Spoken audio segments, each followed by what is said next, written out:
নমস্কার, ঈশান বাংলা খবরে আমি কুমকুম আপনাদের সবাইকে স্বাগত জানাচ্ছি। বিস্তারিত সংবাদে যাওয়ার আগে দেখে নিচ্ছি আজকের সংবাদ শিরোনাম।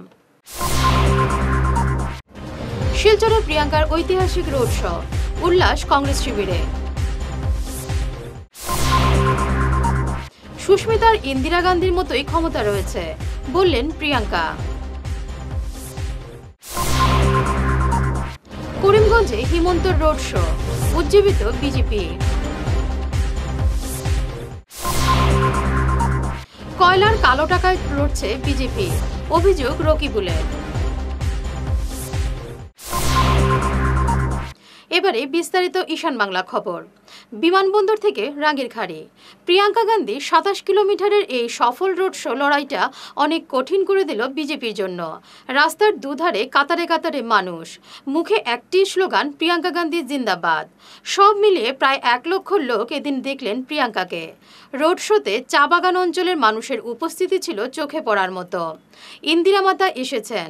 চা বাগানের সে পুরনো দৃশ্য দেখা গেল শালগঙ্গা উধারবন্দে। চা শ্রমিকরা ভিড় জমিয়েছেন ইন্দিরার ছায়াকে দেখতে। চা বাগানে কংগ্রেসকে অনেকটা লড়াইয়ে ফিরিয়ে আনলেন রাজীব কন্যা। রোড শো মাঝপথে থামিয়ে উধারবন্দ কাঁচাকান্তি কালীবাড়িতে পুজো দিলেন প্রিয়াঙ্কা। সঙ্গে ছিলেন সুস্মিতা দেব ও অজিত সিং।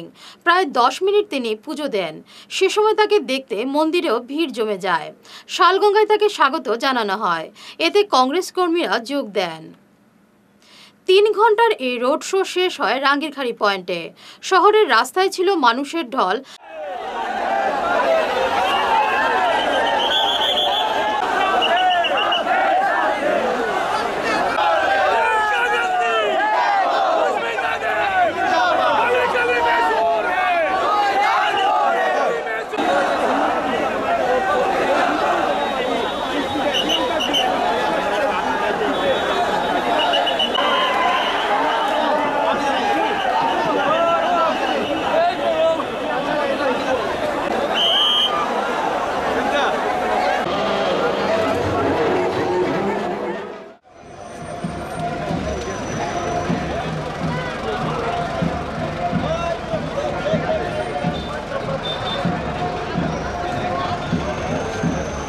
রাঙ্গিরখাড়ি পয়েন্টে সংক্ষিপ্ত ভাষণ দেন প্রিয়াঙ্কা। বললেন, মোদী সরকারের আমলে দেশের গণতন্ত্র বিপন্ন, সব দিক থেকে ব্যর্থ এই সরকার। প্রিয়াঙ্কা বলেন, শিলচরে তিনি এসেছেন সুস্মিতা দেবের জন্য, কারণ সুস্মিতার এমন কিছু ক্ষমতা আছে যেগুলি তার ঠাকুমা ইন্দিরা গান্ধীর ছিল। একজন শক্তিশালী প্রতিবাদী নেত্রী হিসেবে তিনি সুস্মিতাকে সমর্থনের আহ্বান জানান।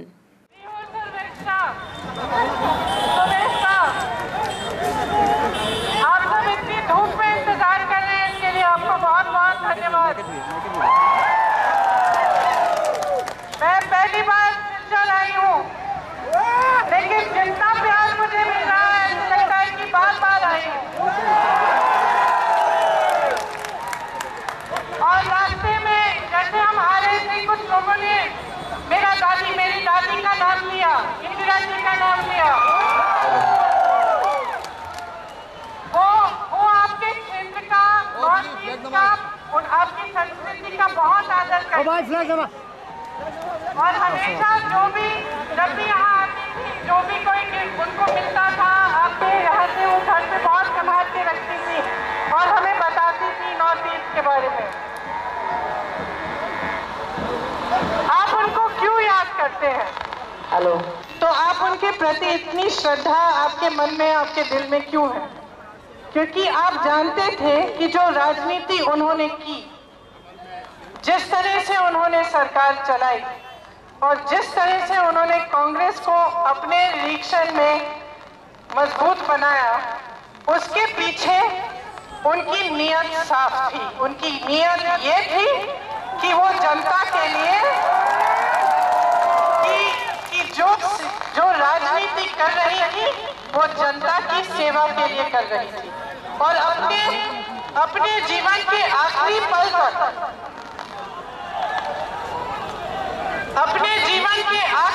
तक उन्होंने जनता की सेवा की और जनता के प्रति वो समर्पित रही। और ऐसे उम्मीदवार जैसे सुष्मिता जी हैं, वैसे पूरे असम में हमने ऐसे ही उम्मीदवार चुने हैं। आप के लिए जो अच्छी तरह से काम करेंगे। तो सोच समझ के अपना वोट डालिए, 14 के 14 कांग्रेस के उम्मीदवारों को भारी बहुमत से जिताइए और जो सरकार आपकी आवाज को उठने नहीं देती है, जो सरकार आपकी समस्याओं को समझने की कोशिश नहीं करती, जो सरकार सिर्फ सत्ता को बटोर के अपने लिए रखना चाहती है, ये नहीं समझती कि सत्ता जनता की है, कि सरकार जनता की होनी चाहिए, कि राजनीति जनता के हित में होनी चाहिए, ऐसी सरकार को आप हटा दीजिए, उनको हरा दीजिए और एक नई सरकार, एक नई राजनीति लाइए। आपको बहुत बहुत धन्यवाद। याद करते हैं तो इसलिए करते हैं क्योंकि इंदिरा जी ने आपके लिए काम किया। और मैं आपसे कहना चाहती हूँ कि मैं यहाँ सिलचर क्यों आई। मैं सुष्मिता के लिए आई क्योंकि सुष्मिता में वो हिम्मत है जो इंदिरा जी में थी, क्योंकि सुष्मिता में वो सच्ची नीयत है, वो अच्छी नीयत है जो इंदिरा जी में थी। वो आपके लिए दिल से काम करना चाहती हैं। मैंने इनको दिल्ली में देखा है प्रदर्शन में, महिला कांग्रेस के लिए कभी कहीं सड़क में बहुत नारे लगा रही हैं, तो कभी किसी गेट पे चढ़ गई हैं। आपकी आवाज उठाने वाली सुष्मिता जी हैं। और राजनीति में अगर आपकी आवाज उठे, अगर आपका प्रतिनिधित्व हो, तो इससे बढ़कर आपके लिए कुछ नहीं है। করিমগঞ্জে রোড শো করলেন হিমন্ত বিশ্ব শর্মা। সরিষা থেকে তার রোড শো শুরু হয়। শিলচর রোড, স্টেশন রোড সহ শহরের প্রধান রাস্তায় তিনি রোড শো করেন। কয়েক হাজার মানুষ এই রোড শোতে অংশ নেন।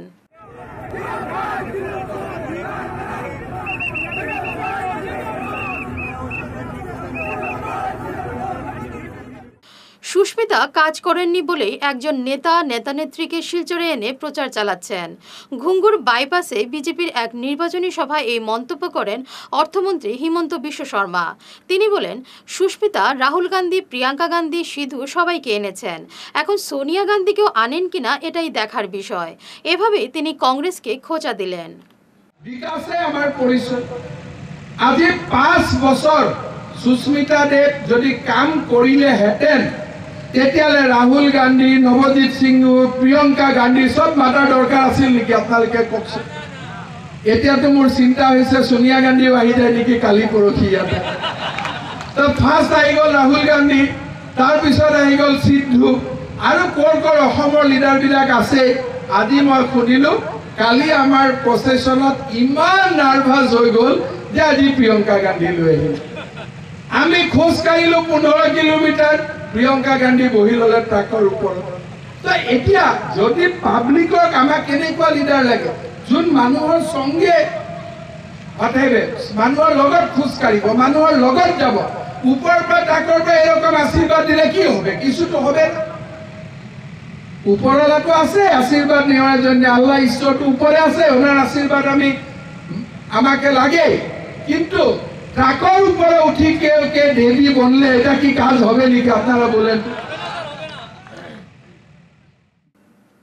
কয়লা সিন্ডিকেটের টাকা দিয়ে এবার নির্বাচন খেলছে বিজেপি। এই বিস্ফোরক অভিযোগ রাজ্যের প্রাক্তন মন্ত্রী রকিবুল হোসেনের। হাইলাকান্দিতে এক নির্বাচনী সভায় প্রাক্তন মন্ত্রী এআইইউডিএফ এবং বিজেপিকে আক্রমণ করেন। রকিবুল বলেন, এআইইউডিএফ এবং বিজেপির বিধায়করা মিলে বরাকে কয়লা, সুপারি ও সারের সিন্ডিকেট চালাচ্ছেন। রকিবুল বেশ কয়েকটি নির্বাচনী সভায় অংশ নিয়ে কংগ্রেস প্রার্থী স্বরূপ দাসের হয়ে প্রচার চালান। আজি বিজেপিয়ে বৰপেটাত কিয় নিজৰ প্ৰাৰ্থী নিদিলে ইউডিএফৰ বিৰুদ্ধে? তেওঁলোকে ধুবুৰীত কিয় প্ৰাৰ্থী নিদিলে ইউডিএফৰ বিৰুদ্ধে? তেওঁলোকে কিয় কলিয়াবৰত তেওঁলোকে প্ৰাৰ্থী নিদিলে? গতিকে তেওঁলোক হ'ল বিজেপি, ইউডিএফ একেটা বুদ্ধৰ ইপিঠি সিমতি। ইয়াতে প্ৰমাণ কৰে ইয়াৰ যিসকল আপোনাৰ বিভিন্ন এম এল এ আছে, বিভিন্ন যিবিলাক আপোনাৰ আজি পেপাৰ মিল বন্ধ কৰাৰ ক্ষেত্ৰত যিসকলৰ আপোনাৰ এই সম্বন্ধ আছে, সেই লোকসকলৰ লগত বিজেপিয়ে কয়লা চিণ্ডিকেট একেলগে কৰি আছে।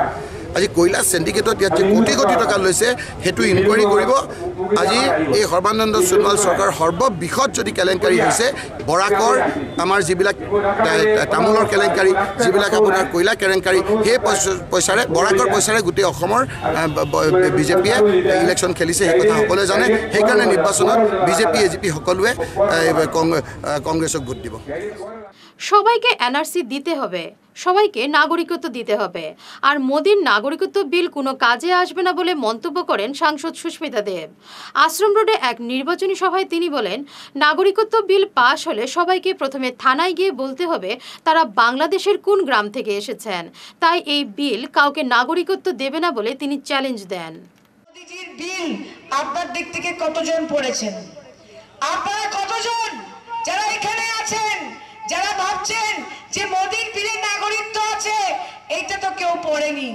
কে পড়েছে আপনাদের সাংসদ হিসাবে আমি পড়েছি এবং আজকে আমি স্পষ্টভাবে বললাম আর যদি কারোর ক্ষমতা থাকে এই মাঠের মধ্যে আরেকটা সভা করবেন এবং সভা করে আপনারা এই সভাতে বলেন যে আমি যে কথাটা বলেছি সেটা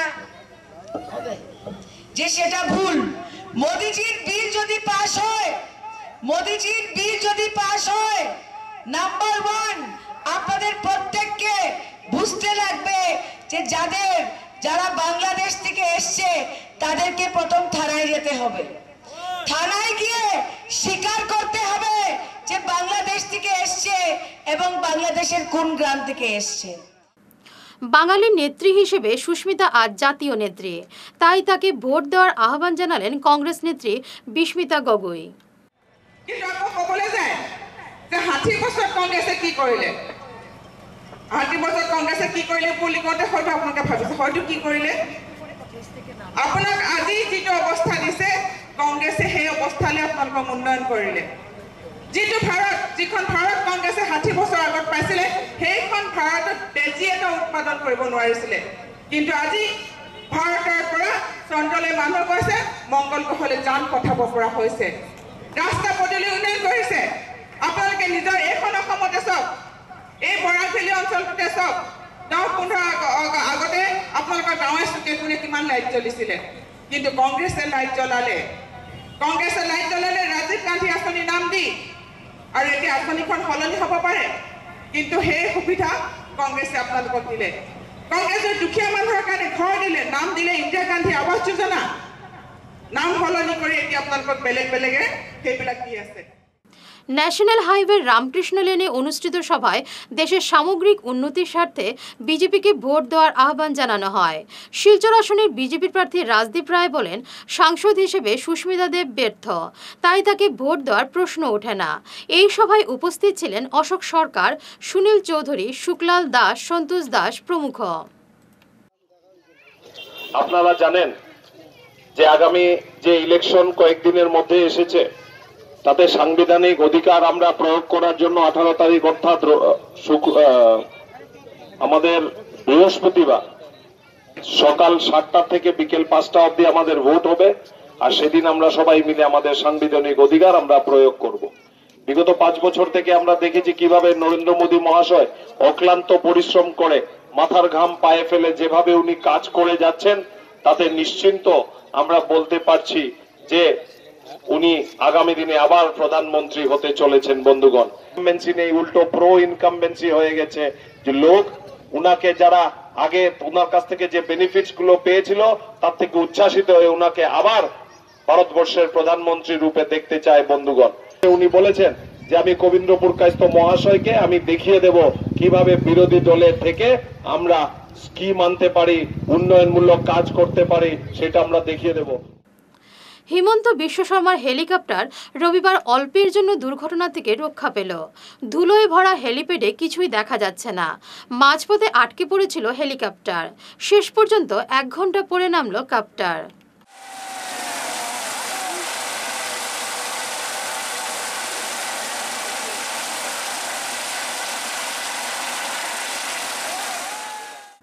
মেঘালয়ে কর্মরত শ্রমিকদের সুরক্ষা দেবে রাজ্য সরকার, তাদের জন্য কোনো চিন্তা করতে হবে না। বাবুরবাজারে এক নির্বাচনী সভায় এই প্রতিশ্রুতি দিলেন মেঘালয়ের মুখ্যমন্ত্রী কর্নাড সাংমা। শনিবার দলীয় প্রার্থী নাজিয়া ইয়াসমিন মজুমদারের হয়ে বাবুরবাজারে এক নির্বাচনী সভায় অংশ নেন কনরাড।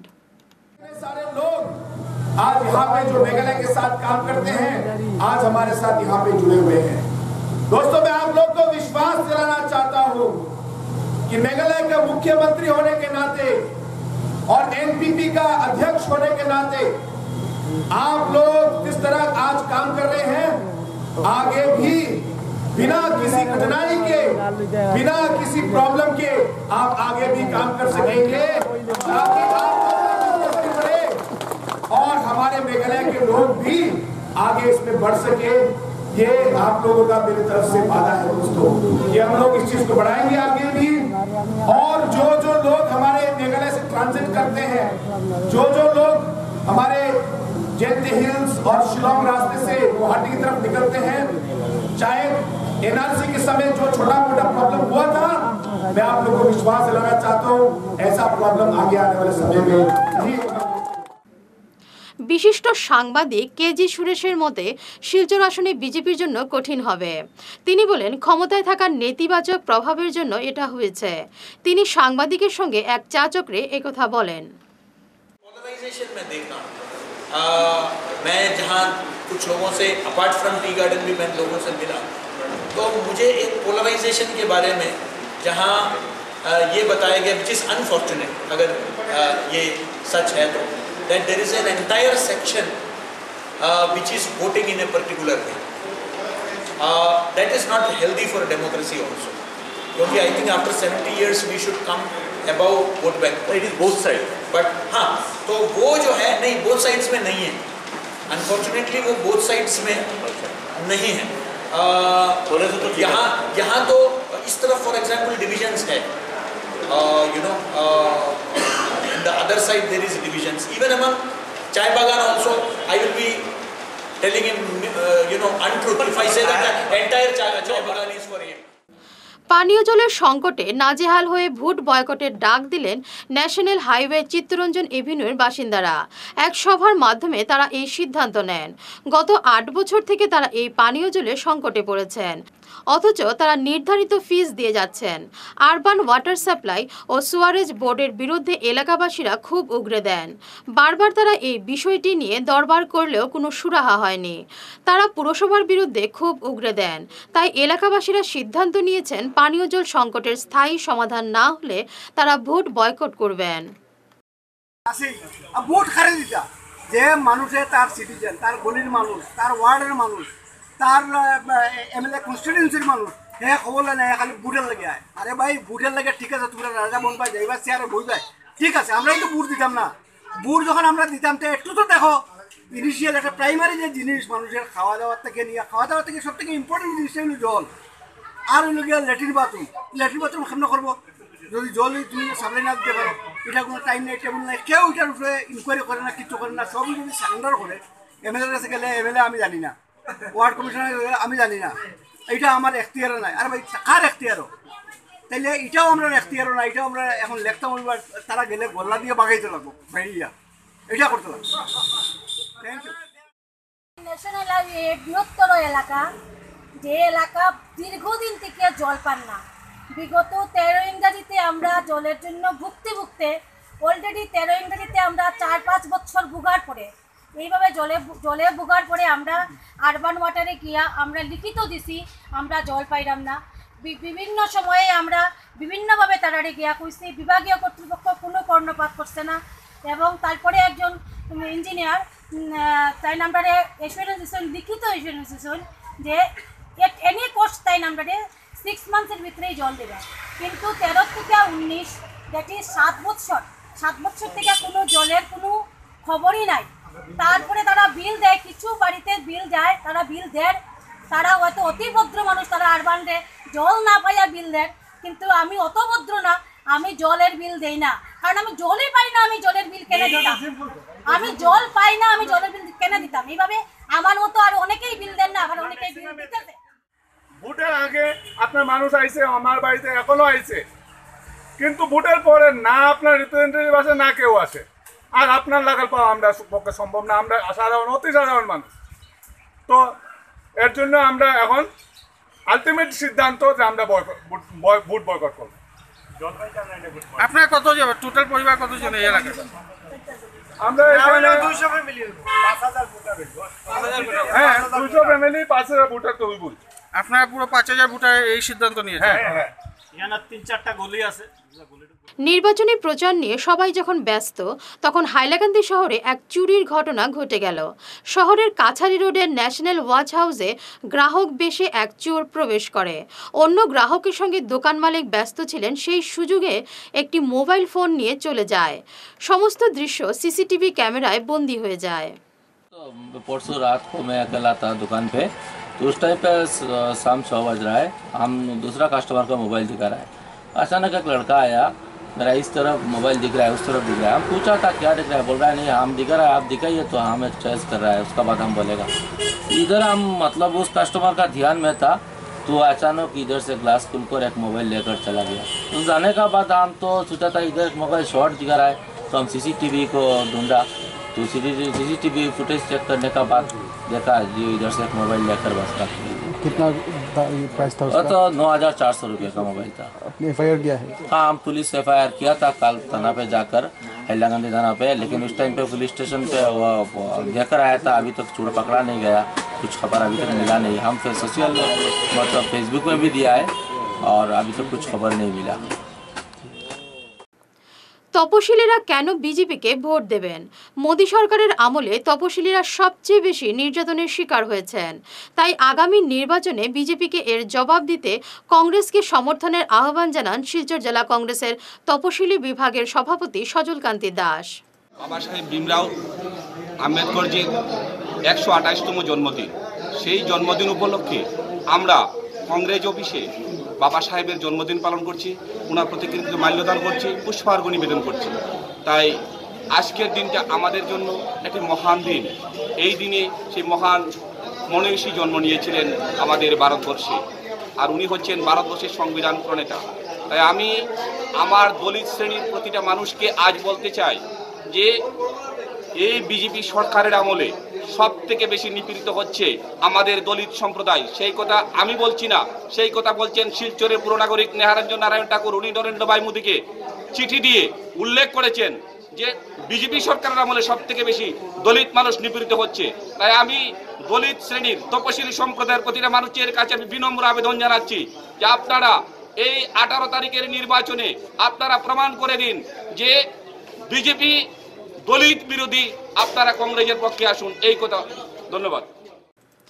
সংবিধান প্রণেতা ডক্টর BR আম্বেদকরকে স্মরণ করল শিলচর জেলা কংগ্রেস। কংগ্রেস ভবনে তার প্রতিকৃতিতে মাল্যদান ও পুষ্পস্তবক অর্পণ করেন সভাপতি প্রদীপ দে ও অন্যান্যরা। আজকে আমরা এই 14 এপ্রিলে 128 বার্থ অ্যানিভার্সারি বাবা আম্বেদকর সাহেবের আমরা পালন করছি এই কংগ্রেস ভবনে, শিলচর কংগ্রেস ভবনে। বাবা আম্বেদকর সাহেব আমাদের ভারতবর্ষের সংবিধানের প্রণেতা ছিলেন এবং যে সংবিধান নিরপেক্ষ মানে সেকুলার সংবিধান ছিল, যে সংবিধানের জন্য আমরা ভারতবর্ষে আজও এক হয়ে সব জাতি ধর্ম বর্ণ নির্বিশেষে সবাই একসাথে এই সংবিধানের জড়িয়ে আমরা বসবাস করে আসছি। সেইভাবে আম্বেদকর উনি অত্যন্ত পরিশ্রম করে ভারতবর্ষের এই কনস্টিটিউশন রচনা করেছিলেন এবং যেটা আমাদের স্বীকৃতি পেয়েছিল এবং সেটা 1985 ইংরেজিতে থেকে সেটা লাগু হয়েছিল।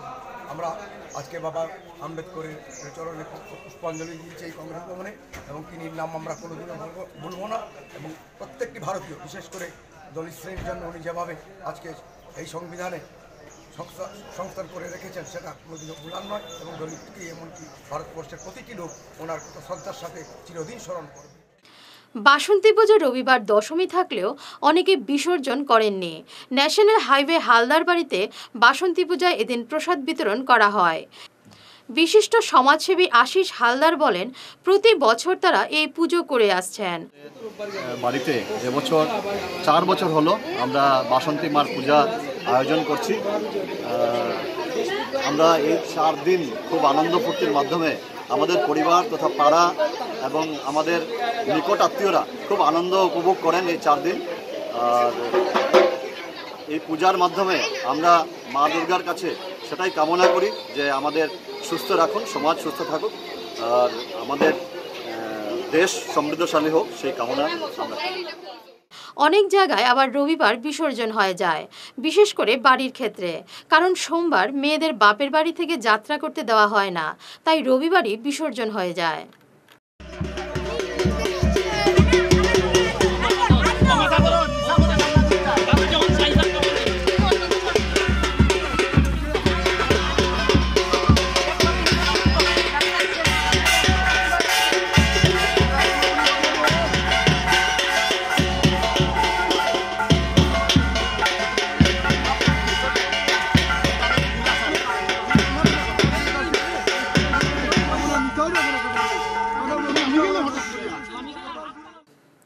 চড়ক পূজা উৎসাহের সঙ্গে হলো শিলচরে, বিভিন্ন মাঠে হলো চড়কের মেলা।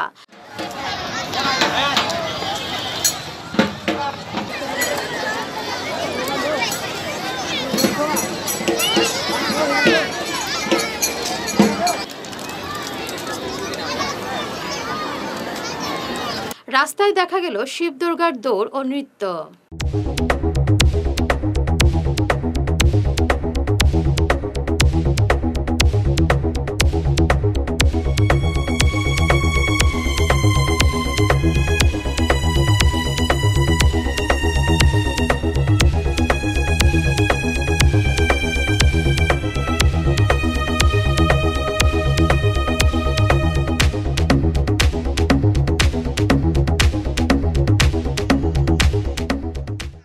শেষ করার আগে বিশেষ বিশেষ ঈশান বাংলা খবর আরো একবার। শিলচরে প্রিয়াঙ্কার ঐতিহাসিক রোড শো, উল্লাস কংগ্রেস শিবিরে। সুস্মিতার ইন্দিরা গান্ধীর মতোই ক্ষমতা রয়েছে, বললেন প্রিয়াঙ্কা। করিমগঞ্জে হিমন্তর রোড শো, উজ্জীবিত বিজেপি। কয়লার কালো টাকায় লড়ছে বিজেপি, অভিযোগ রকিবুলের।